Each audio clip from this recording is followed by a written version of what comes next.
I'm running through the desert. I know it by the sound of my breath. Caustic air scours my lungs as I settle into a panting cadence, opposite the rhythm of the rifle bouncing against my chest. My flak jacket doesn't quite fit.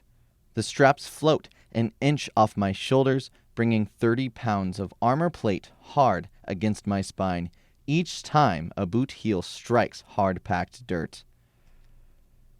The Kevlar around my neck traps sweat and grime that froths into an abrasive paste. I feel patches of skin behind my ears start to rub away. The afternoon sun washes out my vision. Other senses compensate. Dissected shrubs strewn with garbage bags and empty plastic bottles crunch under my boots. Farther up my body, the gear clipped to my webbing clatters like a tinker's cart. The tourniquet I always keep in easy reach of my left hand taps against my uniform blouse. 30-round magazines rattle in ammunition pouches around my waist. 30-round capacity, but never loaded with more than 28, I know. Save the spring, prevent jams.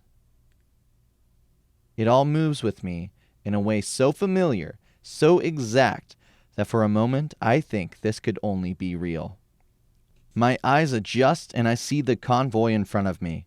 4 Humvees and 2 7-ton trucks. I understand suddenly, and with queasy certainty, why I'm running. I need to warn them about the pressure switch hidden in a crack in the road. It's a length of surgical tubing stitched through with copper wire. The driver won't see it. They don't have a chance. He ran away to that shed, and I went to my room and put my trauma bag together. 2 boxers in the corners, waiting years for the bell. And this whole time I've been thinking about the fastest way out to that shed, organizing my trauma bag, too, making it perfect. It helped me gather my thoughts at first, helped me calm me down. I even took the trauma bag with me to my first job interview, an ambulance job. I thought I'd just walk in the front door and tell the receptionist, "Hey, I'm a corpsman just home from Iraq. Was a combat medic for the Marines over there. Seen everything. Gunshot wounds, traumatic amputations, everything. So do I just jump in the next ambulance going out and get started? Or what?" It wasn't so simple, of course. Besides the application, they wanted to see things, military documents and whatnot. I went all hot and red, lied and told the lady I had all that stuff out in my truck. She looked at me, with his heavy backpack on my shoulder, and raised her eyebrows like, "What you got in there then?" I went out to my truck and punched the ceiling, over and over, until my knuckles bled. Fucking idiot. Did I think they wouldn't ask? So I sat around for a few more months until I ran out of money. Then I went back to work at the oil change place. Same place I worked at in high school. Same stuff I was doing before. All my high school friends are gone. Years now. Finishing up college at Nicole's or working offshore. Some like Laundry and Paul are just fucking around in New Orleans. I've been up there to see them a few times, Laundry and Paul. They still message me once in a while saying I should come for the weekend. Still trying to convince me to move out of my dad's house. Laundry's messaged me a few days ago. He and Paul are starting a new band, and he wants me to come see them play. Just the 2 of them, trying some new things. There'll be girls at the gig, he says, college girls. I get home a little faster than I should, driving too fast. Turning off the highway and throwing gravel. Lights are on the shed, just like I knew they would be. Stupid. Trouble in River City. Lizzie's folding my clothes on her bed, separating work clothes from regular clothes. Not that there's much of a difference. 3 pairs of pants and 6 shirts. She hasn't bothered with any of her own clothes. Just added them back to the piles on the floor. I'm leaning back against her pillows, feeling plain worthless. You don't have to do that. It's no problem, dude. Not even taking her eyes off of the television, she asked me, "Are you following this stuff in Tunisia?" I look over her shoulder at the news footage. Smoke and bombs, police killing innocent people in some Middle Eastern town. Not something I'd take an interest in, given the choice. Not really. What about it? Well, last week, some guy burned himself alive in front of a police station to protest government oppression. And now, everyone's out on the street. It seems like they might even get this dictator, Ali something, overthrown. Wow. Crazy. Totally. And what's crazy is that they were live tweeting it and shit until the government shut down their internet. Look at that. I say, watching the television over her shoulder. It's nighttime over there, and people in a traffic circle are setting up barricades. They're waving flags, chanting, and carrying on.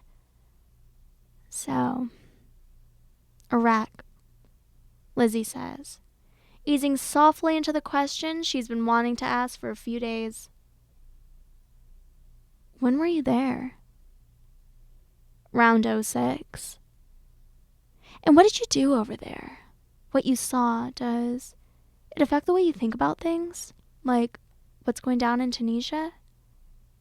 The way I feel about what? Riots? No, dude. Fucking freedom. People fighting for their freedom. Then, like always, the convoy team huddled up in a big circle with Sergeant Gomez in the middle. Everybody touched somebody, she said. We all bent at the waist and put our arms on each other's shoulders, even Lieutenant Donovan. He couldn't just watch, not for the deep breath. Sergeant Gomez filled her lungs. So did we. Then she let it out, loud and theatrical. So did we. That's right, she laughed. Deep breath, no worries. She passed it off to Corporal Zahn, who said a prayer, and we mounted up.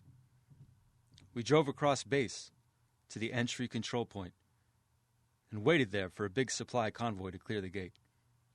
I sat in the back seat next to Gunny Stout. I recognized Lieutenant Donovan's voice, all confident and clear on the radio, while he let movement control know that we were 22 packs and 6 vehicles headed to Saklania through downtown Falaha. They cleared us through the gate quick, even moved us ahead of a few other convoys in the departure order. They did that for the route clearance teams. We made the left turn onto Route Long Island and picked up speed. The lead vehicle got out in front about 200 meters. The other vehicles got their spacing, 50 meters apiece. We spread out in the desert and tightened up in the towns. Each vehicle kicked up a rooster tail of trash that came down like confetti on the vehicle behind it. Off the road, everything turned beige. It was hard to find the horizon, with the desert blending into the buildings, blending into the smog.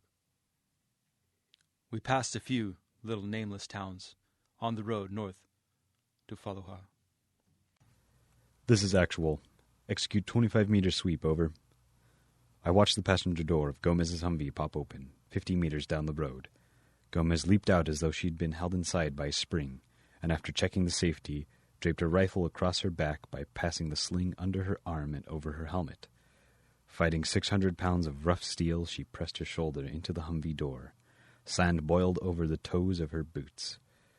The door bounced back twice. She took a breath, pushed again, and almost slipped to her knees before the latch finally caught.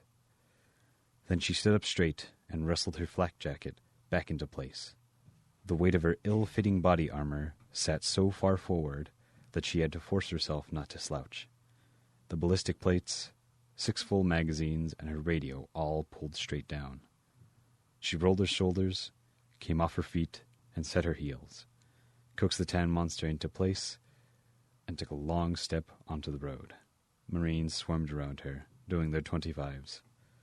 I glanced over my shoulder to check on Doc Pleasant and Dodge, and caught Doc Pleasant watching Gomez too. He looked away and seemed to take a moment to try to conjure a valid reason for staring. We jump out too, sir? No. Same rules. Corpsmen don't dismount until it's clear. I looked over at Dodge, fidgeting with the straps on his helmet. You too, Dodge. Stay in the vehicle, and when we get out, stay close to me. I understand you, man, he nodded. I will stay close.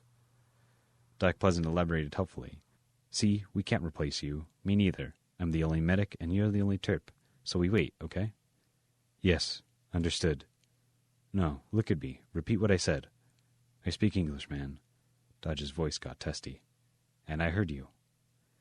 I jumped in to defend Doc and insisted. Say it back to him, Dodge. It's how we do things. Fine. I stay in the vehicle, and when I get out, I stay next to the mulasim. Mulasim, I asked. Is that how you say lieutenant in Arabic? Yes. What does it mean exactly? Like, what's it translate to? It means not necessary. Dodge tapped me on the shoulder and yelled in my ear, to be heard over the din. Do they need my assistance? He pointed to the Marines struggling in their full combat load to pass the bags of concrete from the truck. No, they're fine. Stay with me. They look like they could use some assistance. I can carry bags. The people in the cars ahead of us know what to do. They're experienced Iraq drivers, I assure you. They do not need instructions. I opened my mouth to answer, but chose not to yell over the noise of the saws. I just grabbed him by the shoulder and pulled him along. At the front of the cordon, where the noise faded, I reached into the passenger seat of the lead Humvee and grabbed the bullhorn. I pointed empathetically to the line of cars idling 100 meters down the road and handed the bullhorn to Dodge. Like we talked about, tell them we're here for their protection and we'll be done in a minute. Dodge smiled when he saw the bullhorn, instantly forgetting all his earlier concerns. Of course, Moose Lamb, he said, wiping his brow. I will do this. He snatched the bullhorn and, walking toward the Humvee's front fender, pumped it in the air like a prize. Standing up straight, he put the microphone to his lips and called out in Arabic. It's like he'd been waiting for this moment all of his life. He leaned back and howled with his eyes closed. Every few sentences he put the bullhorn down, gestured wildly at the Marines, and laughed. He walked from one side of the road to the other, low to the ground and bobbing his head like a duck. He put his hands in the small of his back and shimmied like Mick Jagger. Iraqis got out of their cars, laughing with him. I didn't have time and didn't care enough to admonish him. I walked back to the massive pothole where the Marines were already awash in dust, covered from head to foot in fine layer of concrete silt. Sweat seeped through their flight suits and mixed down with the powder, a stiff mud, always drying in the sun faster than the sweat could get it wet, adding to the weight of their combat load, and got heavier as the day wore on. Haji Fazl stirred his rice. May God be merciful on all three of you. You are such fools for coming here. He went back to the stump and pulled out his knife. I was tired of him, tired of his knife, sick of the way it watched, like the third member of our conversation. I stood and took a step toward him. Have you seen Baghdad lately, Haji? Do you think I left my garden and my bloody Mercedes to come here? I have not seen my father in a year. If you must know, I sleep in my dead professor's office. I work diligently at a thesis he will never read. This place. I waved my arm over the beach and the lake. This place, Haji Fazl, is paradise. Look, your family's dead, and I am sorry. But I did not kill them. Mundir and Hani did not kill them. You want Iraq? This is yours now. You can have it. He took a step toward me and scowled. I did not move, but prepared myself. Haji Fazl just smiled and patted my cheek. Brave boy, who wants Iraq? I want fish. Fish to be served over this rice. And they might have it. He pointed his knife out of the lake. I turned around and saw the boat. A little keter with a ratty triangular sail.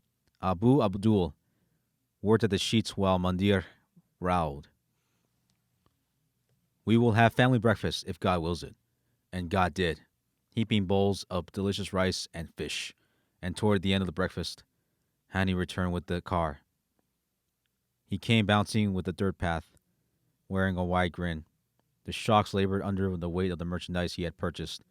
Boxes piled high on the back seat and the trunk so full it would not latch. He had to tie it down with the length of a twine. I walked out to meet him, trying not to show my anger. So you went shopping? I said to him through the open window of the driver's door.